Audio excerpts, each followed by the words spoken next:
कैसे हैं आप सब? ठीक ठाक, उम्मीद है आप सब खैरियत से होंगे, बहुत बढ़िया होंगे। आज का लेक्चर हमारे पास है इलेक्ट्रोमैग्नेटिक इंडक्शन के बारे में। बहुत ही इंपॉर्टेंट टॉपिक है, बहुत ही इजी है। और इससे पहले हमने लेक्चर पढ़ा था डीसी मोटर के बारे में, वो भी बहुत इंपॉर्टेंट था, ये भी बहुत ज्यादा इंपॉर्टेंट है। तो चलते हैं अपने लेक्चर की तरफ। इलेक्ट्रोमैग्नेटिक इंडक्शन, जहां पे हमने तीन डिफिनेशन लिखी है, उसको हम पहले एक्सप्लेन नहीं करते और डिफिनेशन को नहीं पढ़ते। उस डिफिनेशन में जाने से पहले एक तीन टर्म हम पढ़ते हैं कि वो तीन टर्म हमारे पास क्या है। एक इंड्यूस करंट है, एक मैग्नेटिक फ्लक्स है और तीसरा हमारे पास क्या है, इंड्यूस ईएमएफ है। इन तीनों टर्म्स को आप सीखे, उसके बाद हम डिफिनेशन की तरफ जाएंगे, डिस्कवरी की तरफ जाएंगे। ठीक है, तो आपको क्या डिफिनेशन सही समझ में आ जाएगा। सबसे पहले हमारे पास इंड्यूस करंट क्या है। सिंपली बेटा यहां देखिए, करंट क्या है। The time rate of flow of charges is called current. वो तो सिंपल करंट है। यहां पे इसके साथ नाम है इंड्यूस करंट। तो इंड्यूस करंट हमारे पास क्या है, वो करंट जो किसी सर्किट में प्रोड्यूस होता है, पैदा होता है bye changing the magnetic field की वजह से, उस करंट को हम क्या कहते हैं, इंड्यूस करंट कहते हैं। दोबारा सुने, कोई सर्किट है, उसमें करंट नहीं है, लेकिन आप उस सर्किट में चेंजिंग इन मैग्नेटिक फील्ड लाते हैं और उस चेंजिंग इन मैग्नेटिक फील्ड की वजह से जो करंट प्रोड्यूस होगा, उस करंट को हम क्या कहेंगे, इंड्यूस करंट कहेंगे। तो डेफिनेशन क्या है, the current produce in a circuit due to changing the magnetic field is called induce current. Second term हमारे पास क्या है, मैग्नेटिक फ्लक्स। मैग्नेटिक फ्लक्स हमारे पास अलग टॉपिक है, बहुत लंबा टॉपिक है सेकंड ईयर के बुक में। यहाँ पे आपके बुक में सिर्फ डायरेक्शन ऑफ ईएमएफ के लिए यूज हुआ है मैग्नेटिक फ्लक्स, इसी वजह से हमने यहाँ पे डिफिनेशन लिखा है ताकि आप कंफ्यूज ना हो। क्या डिफिनेशन है, the number of magnetic field line passing through any surface area या any surface is called magnetic flux. किस तरह, यहाँ पे देखिए ये एक एरिया है, या आप ये बोर्ड भी ले सकते हैं, ये हमारे पास एक सरफेस एरिया है, एनी एरिया है, ठीक है, बस जो भी है आप दे सकते हैं, एक एरिया है। उस एरिया से कितने मैग्नेटिक फील्ड लाइंस गुजर रहे हैं, पास हो रहे हैं, इसको हम क्या कहते हैं, मैग्नेटिक फ्लक्स। फ्लक्स हम असल में फ्लो को कहते हैं, किसको कहते हैं, फ्लो को। So the flow of magnetic field lines in any surface area, आप इस तरह भी कह सकते हैं, ठीक है। तो इसको हम क्या कहते हैं, मैग्नेटिक फ्लक्स कहते हैं। मैक्सिमम कब है, मिनिमम कब है, क्लोज एरिया के लिए, क्या फ्लैट एरिया के लिए क्या है, वो आप छोड़ दीजिए, वो आपका लेवल नहीं है। तीसरा टर्म हमारे पास क्या है, इंड्यूस ईएमएफ है। So whenever there is a relative motion between coil and magnet, तो ये a potential difference is developed across the coil, this potential difference is called induced EMF। कोई सर्किट है, ठीक है, उसमें कॉइल और मैग्नेट के दरमियान जो रिलेटिव मोशन है, रिलेटिव मोशन मतलब एक दूसरे के लिहाज से मोशन में है, उस मोशन की वजह से उस सर्किट में जो पोटेंशियल डिफरेंस क्रिएट हो रहा है, उस पोटेंशियल डिफरेंस को हम क्या कहते हैं, इंड्यूस ईएमएफ कहते हैं।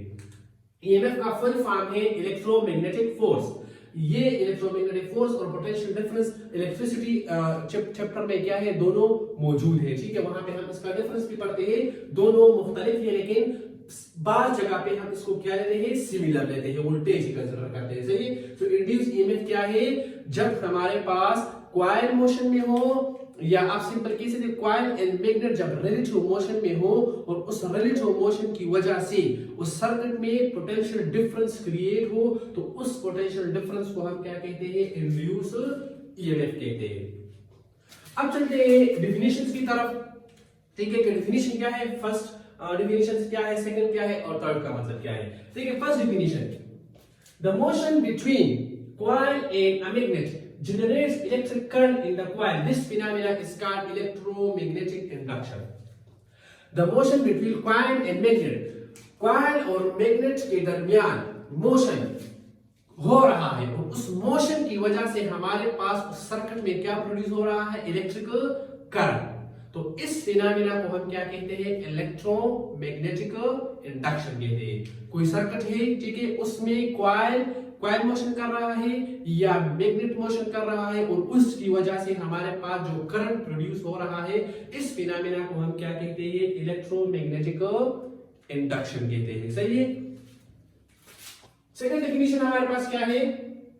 The process of generating an induced current in a circuit by changing the number of magnetic flux या magnetic field lines of force passing through it is called magnetic electromagnetic induction.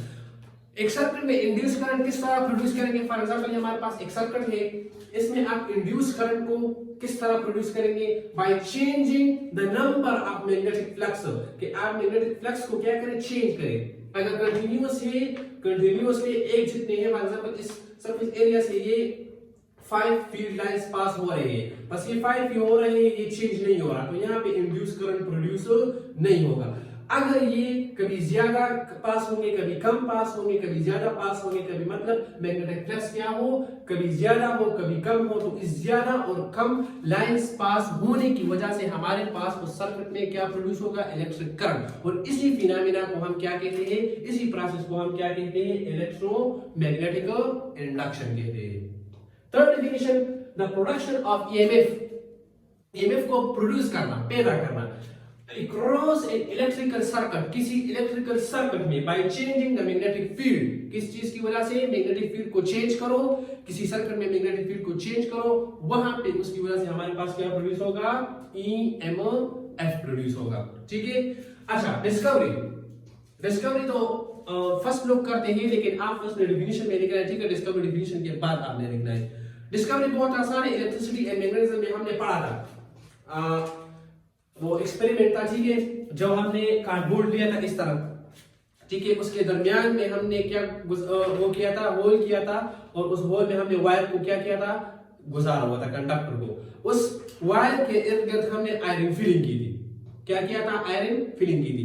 जैसे ही हमने voltage को क्या किया? Source को apply किया, और उस कंडक्टर में इलेक्ट्रिसिटी क्या, करंट क्या फ्लो हो रहा था, तो उस वायर के इर्द गिर्द हमारे पास वो जो आयरन फिलिंग थी वो कंसंट्रिक सर्कल की शक्ल में क्या हो रही थी? घूम रही थी। ठीक है, इसका मतलब ये हुआ कि हमारे पास जब किसी वायर में करंट जाता है, तो वहां पे हमारे पास उसके इर्द गिर्द क्या प्रोड्यूस होता है?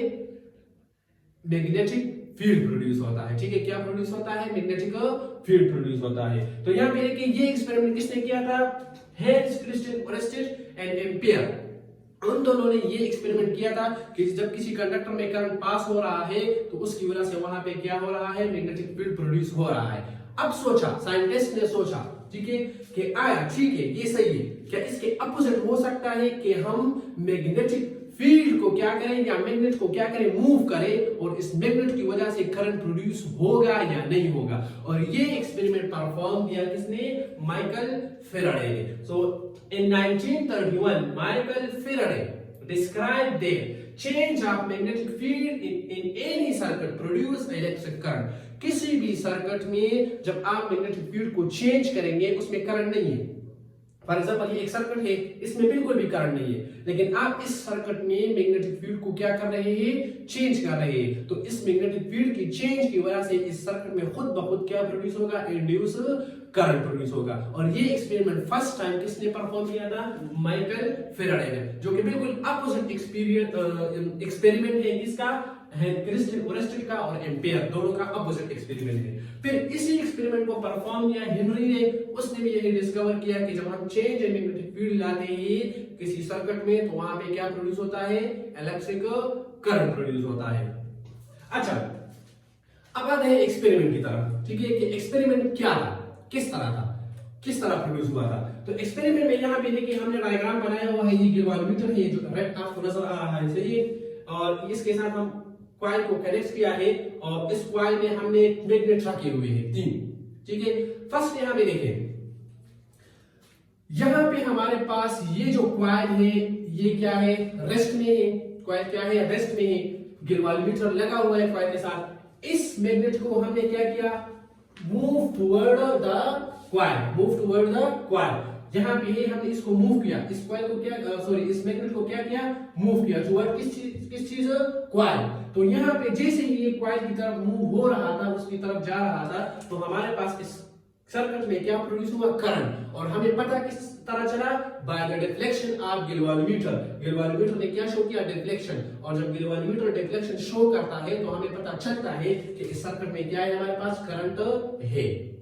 पहले क्या हुआ, यहाँ पे देखिए ये वाला देखिए, यहाँ पे ये जो मैग्नेट है ये कॉइल में पड़ा है, कॉइल के अंदर ही पड़ा है इस तरह अंदर, लेकिन दोनों क्या है, रेस्ट में है, दोनों क्या है, रेस्ट में है। तो देखिए कि voltmeter no reflection, show no reflection, यहाँ पे ये जो नील ग्राफ है बिल्कुल जीरो पे है, मतलब कोई भी करंट नहीं है। क्यों नहीं है, क्योंकि मैग्नेट भी क्या है, रेस्ट में है और कॉइल भी रेस्ट में है, इसी वजह से हमारे पास कोई करंट प्रोड्यूस नहीं होता। लेकिन फिर उसने क्या किया, इस कॉइल को सॉरी इस मैग्नेट को क्या किया, to move toward the coil, so galvanometer show the deflection, ठीक है, गैल्वेनोमीटर ने क्या किया, डिफ्लेक्शन को शो किया। तब फिर क्या किया, उसने क्या किया, अवे दूर लेके गया, किससे, कॉइल से दूर लेके गया वापस। तो जब दूर लेके जा रहा था फिर करंट प्रोड्यूस हो गया, लेकिन गैल्वेनोमीटर का डिफ्लेक्शन इस बार किस तरफ है, अपोजिट डायरेक्शन में, यहाँ पे देखिए इस तरफ है और यहाँ पे इस तरफ है, ठीक है। ये था फर्स्ट एक्सपेरिमेंट माइकल फैराडे का। सेकंड उसने क्या किया था, वो यहाँ पे बोर्ड पे जगह नहीं, आप बुक में लिख लीजिए, बुक में है। सेकंड उसने ये किया था कि एक प्राइमरी कॉइल लिया, प्राइमरी कॉइल को कनेक्ट किया था बैटरी के साथ, और सेकेंडरी कॉइल को कनेक्ट किया था, मैग्नेट को कनेक्ट किया था किस चीज के साथ, गैल्वेनोमीटर के साथ। उसने प्राइमरी कॉइल को क्या किया, मूव किया टुवर्ड सेकेंडरी। तो वहां पे जिस तरह मूव कर रहे थे, तो प्राइमरी कॉइल की वजह से सेकेंडरी कॉइल में क्या प्रोड्यूस हो गया, करंट प्रोड्यूस हो गया। फिर उसने क्या किया, प्राइमरी को रेस्ट में रखा और सेकेंडरी को क्या किया, मूव किया टुवर्ड द प्राइमरी। फिर वही फिनोमेना हुआ, हमारे पास क्या हुआ, करंट प्रोड्यूस हुआ, लेकिन दोनों का डायरेक्शन क्या होगा, चेंज होगा, ठीक है। जब टुवर्ड एक दूसरे की तरफ जाते हैं, एक दूसरे की तरफ, तो एक अलग डायरेक्शन होगा, और जब एक दूसरे से दूर जाते हैं फिर भी करंट प्रोड्यूस होगा, लेकिन अपोजिट डायरेक्शन में। और जब दोनों रेस्ट में है तो देयर इज नो रिफ्लेक्शन, मतलब करंट, कोई भी इंड्यूस करंट प्रोड्यूस नहीं हो रहा। ये था हमारे पास क्या, इलेक्ट्रोमैग्नेटिक इंडक्शन था। दो एक्सपेरिमेंट थे, आप दोनों भी पेपर में लिख सकते हैं, एक भी लिख सकते हैं, कोई मसला नहीं है, बाजू का शॉर्ट क्वेश्चन में आता है, सही है। अच्छा, मोस्ट इंपोर्टेंट शॉर्ट क्वेश्चन जो है ये वाला है, ठीक है, कि what is the factor affecting magnitude of induce EMF. ये जो इंड्यूस ईएमएफ प्रोड्यूस हो रहा है इस सर्किट में, ये किस चीज पे डिपेंड कर रहा है। तो सबसे पहले हमारे पास है the EMF is proportional to the number of turn in the coil. जितना जितना जितना सर्किट में नंबर ऑफ टर्न ज्यादा होंगे, ठीक है, नंबर ऑफ टर्न क्या होंगे, ज्यादा होंगे, उतना ही हमारे पास ईएमएफ क्या प्रोड्यूस होगा, ज्यादा प्रोड्यूस होगा। किस तरह, यहाँ देखिए ये सर्किट है, इसमें कोई भी टर्न नहीं है, ठीक है, सिंपल स्ट्रेट वायर है, तो यहाँ पे हमारे पास इंड्यूस ईएमएफ क्या होगा, कम होगा। लेकिन आप अगर आप इसके टर्न ज्यादा बनाते हैं, टर्न क्या बनाते हैं, ज्यादा बनाते हैं, ठीक है, ये टर्न आपने ज्यादा बना दिए, मतलब कॉइल बना सोलेनॉइड बना दिया, ठीक है, तो यहाँ पे इस टर्न की वजह से टर्न आपने ज्यादा किए हैं, तो टर्न ज्यादा हो गए, तो हमारे पास इंड्यूस ईएमएफ क्या होगा, ज्यादा प्रोड्यूस होगा, ठीक है। ये फर्स्ट क्या है, फैक्टर अफेक्टिंग है। सेकंड क्या है, the speed of the conductor you moved, कितनी तेजी से आप मैग्नेट को मूव कर रहे हैं, किस चीज में, कॉइल में, या आप कितने स्पीड से आप कॉइल को मूव कर रहे हैं मैग्नेट में, ठीक है। जितना आपका स्पीड ज्यादा होगा, ठीक है, टुवर्ड्स अवे, जितना ये तेज आप मूव करेंगे हमारे पास उतना ही ईएमएफ क्या,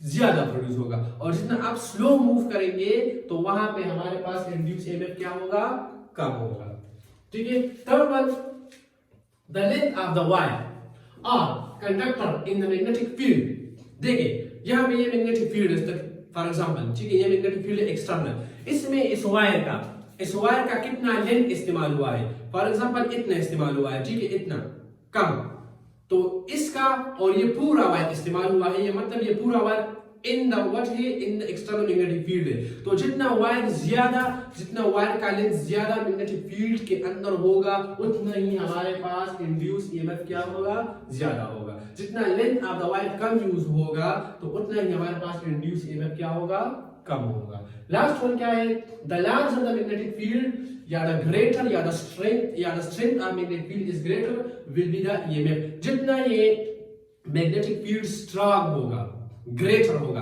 ज्यादा होगा, उतना ही हमारे पास ईएमएफ क्या होगा, ज्यादा होगा, ठीक है। ये था हमारे पास फैक्टर अफेक्टिंग, ये शॉर्ट क्वेश्चन में आता है सिंपल कि what is the factor affecting of induce EMF, ठीक है। तो ये फिर 4 पॉइंट से आपने ये लिखने हैं। इसके बाद डायरेक्शन ऑफ ईएमएफ है, ठीक है, डायरेक्शन ऑफ ईएमएफ है, वो अलग टॉपिक है, इसी के साथ आता है, लेकिन बोर्ड पे जगह नहीं है तो वो थोड़ा मुश्किल भी है, उसको इंशाल्लाह नेक्स्ट लेक्चर में अपलोड करेंगे। अब यहां तक अगर कोई क्वेश्चन है तो आप पूछ सकते हैं, कमेंट सेक्शन में आप पूछ सकते हैं, इंशाल्लाह आपको जवाब जरूर मिलेगा।